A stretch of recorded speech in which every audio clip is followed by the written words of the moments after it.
Halo kawan akun, di video kali ini kita akan membahas pengaplikasian persamaan akuntansi ya melalui soal ilustrasi. Nah, sebelum masuk ke soal ilustrasi, kita harus tahu terlebih dahulu ya, kalau input dalam akuntansi itu berupa suatu transaksi yang mengakibatkan perubahan dana, baik penambahan dana maupun pengurangan dana ya, seperti yang tadi di video-video sebelumnya sudah dijelaskan.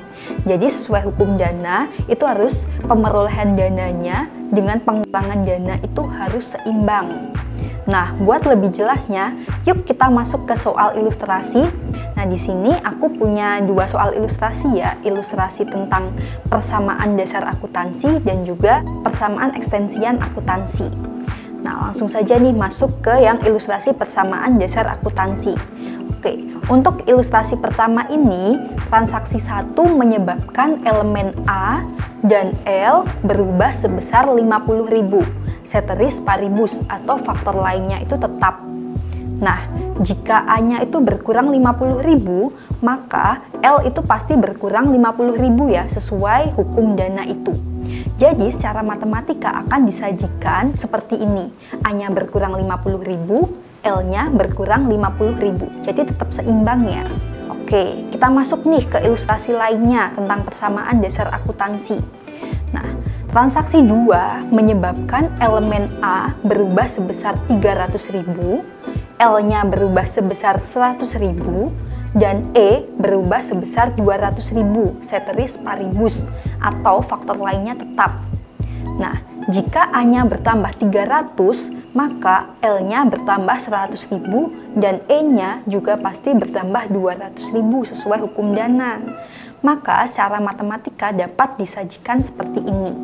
A-nya bertambah 300.000, L-nya bertambah 100.000, dan E-nya bertambah 200.000. Jadi tetap seimbang ya. Nah, itu kan tadi untuk ilustrasi persamaan dasar akuntansi ya teman-teman.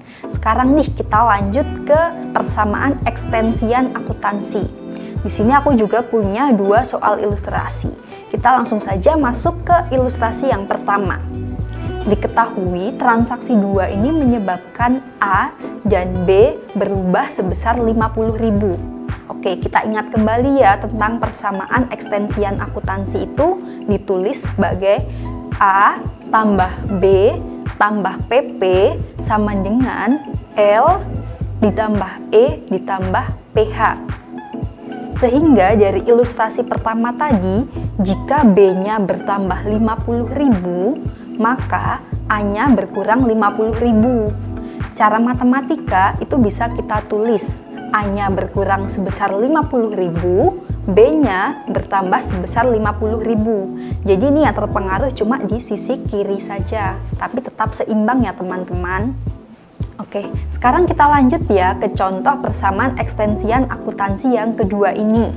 Nah, transaksi 2 itu menyebabkan A berubah sebesar 250.000, L-nya berubah sebesar 60.000, dan PH berubah sebesar 310.000, ceteris paribus.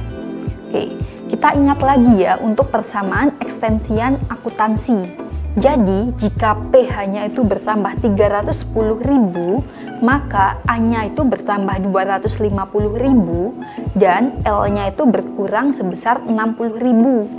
Jadi, secara matematika itu bisa kita tulis nih, A-nya bertambah 250.000, L-nya berkurang sebesar 60.000, dan PH itu bertambah 310.000.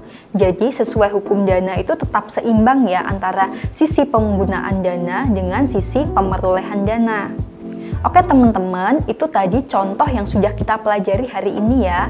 Harapannya dapat semakin menambah pengetahuan bagi teman-teman, khususnya dalam mempelajari persamaan dasar akuntansi ya. Terima kasih dan sampai jumpa pada video lainnya ya.